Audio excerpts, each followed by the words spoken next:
Bapak, Ibu, saudara-saudari sekalian yang terkasih di dalam Tuhan, Hari Raya Penampakan Tuhan yang kita rayakan pada hari ini menghantar kita untuk merenungkan mengenai Allah yang hadir dan tampak membawa keselamatan kepada siapapun, kepada semua bangsa. Keselamatan itu diperlihatkan. Yang dibutuhkan adalah menjadi seperti orang-orang Majus. Penampakan Tuhan tidak dikhususkan kepada bangsa tertentu. Begitu yang kita dengarkan tadi dalam bacaan kedua, bahwa bangsa-bangsa di luar Yahudi pun menjadi ahli waris keselamatan. Mereka juga menjadi orang-orang yang bisa mengalami keselamatan dari Tuhan berkat pewartaan Injil. Sikap yang dibutuhkan untuk menerima dan memperoleh keselamatan tersebut adalah sikap yang ditunjukkan oleh orang-orang Majus. Mereka digambarkan adalah orang-orang yang mempunyai kemampuan intelektual dalam bidang tertentu.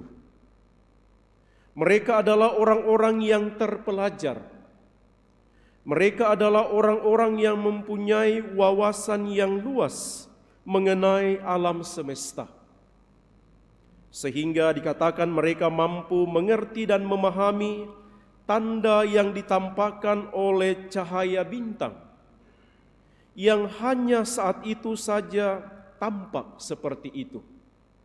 Tidak pernah tampak bintang seperti itu di dalam pengalaman dan pengetahuan mereka. Dan karena menyadari dan mengerti mengenai tampaknya cahaya bintang seperti itu, mereka dikatakan mengerti dan memahami bahwa pasti ada sesuatu yang luar biasa terjadi. Dan saudara-saudari, peristiwa yang luar biasa terjadi itu adalah tampaknya atau penampakan Allah yang lahir dan tinggal di tengah-tengah manusia. Ibu bapa, saudara-saudari, poin pertama dari renungan kita ini adalah apakah kita sekalian juga mampu menangkap, mampu melihat melalui tanda-tanda kehidupan kita, Kristus Allah hadir di dalam kehidupan kita. Melalui kemampuan-kemampuan yang ada pada diri kita, melalui orang-orang yang ada di sekitar kita, melalui siapapun yang kita jumpai, apakah kita melihat dan menemukan di sana Tuhan menampakkan diri. Allah yang hadir dan lahir di kandang Bethlehem, keilahiannya kelihatan dan tinggal di tengah-tengah manusia. Injil Matius mencatat, mereka masuk ke dalam rumah itu dan melihat anak itu bersama Maria ibunya. Keilahian, kealahan tampak bersama dengan manusia yang ada di sekitar kita. Maka semoga kita menjadi orang-orang yang mampu melihat kehadiran Tuhan di dalam diri sesama kita. Dan karena itu, kita akan memperlakukan sesama kita dengan penuh hormat.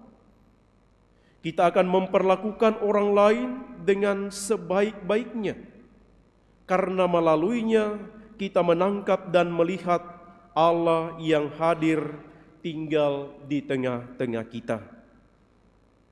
Poin yang kedua, saudara-saudari, orang-orang Majus adalah orang-orang yang mempunyai keahlian tertentu, orang-orang yang hebat, bahkan dikenal mereka sebagai raja.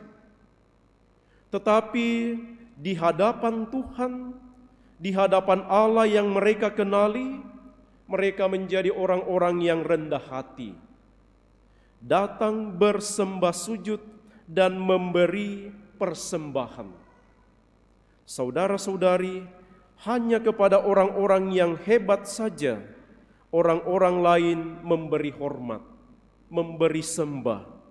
Maka anak yang di kandang Betlehem oleh orang-orang Majus dipandang dan diyakini sebagai sesuatu yang hebat, sebagai sumber keilahian. Dan itulah saudara-saudari yang membuat kita juga perlu bermenung di hadapan Allah. Mari kita tampil sebagai orang-orang yang rendah hati. Orang-orang yang tidak punya apa-apa selain harus menyembah Dia. Dia Allah yang hadir dan tinggal di tengah-tengah kita. Dan yang ketiga, saudara-saudari sekalian, orang-orang Majus setelah berjumpa dengan bayi Yesus di kandang Betlehem di tanah Yehuda, mereka dikatakan tidak lagi kembali kepada Herodes. Herodes gambaran dari kejahatan. Herodes gambaran dari orang yang mementingkan diri sendiri. Herodes adalah gambaran orang yang menganggap dirinya paling hebat, paling berkuasa.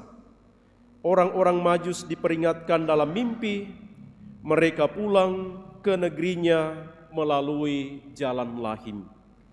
Terjadi pembaharuan, terjadi perubahan dalam diri setelah berjumpa dengan Yesus. Mari saudara-saudari sekalian, kita mohon dalam perayaan Ekaristi ini, semoga kita mampu menampakkan Kristus di dalam seluruh hidup kita, sehingga cahaya bintang bersinar kepada banyak orang. Dan semoga seperti orang-orang Majus, kita selalu mencari di mana cahaya bintang itu berada. Semoga demikian.